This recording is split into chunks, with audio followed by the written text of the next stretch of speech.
Bakit ikaw pa yung namatay? Bakit ikaw O, pa? ikaw na lang. O, palit tayo dali. Ikaw humiga dito sa kabaong ha. Ako iiyak. Ayoko, Hindi, ayoko. gusto mo eh. Halika dito, ikaw.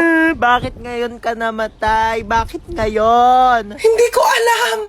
Bakit sa akin mo tinatanong? Diyos ba ako, ha? Bakit parang kasalanan ko na ngayon ako namatay? Kailan ba dapat? Bukas? Hindi nga ako na-inform na pwede pala magpa-schedule kung kailan ko gusto mamatay eh. Anak, bakit namatay ka na?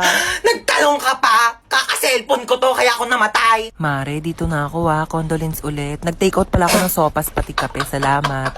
Nag-take out ka pa talaga, Aling Marites? Ano ba tong inattendan mo, birthday party? I-take out mo na rin kaya tong kabaong ko. Oo, wag ka nang mahiya. Iuwi mo na to sa bahay mo, baka wala kang higaan eh.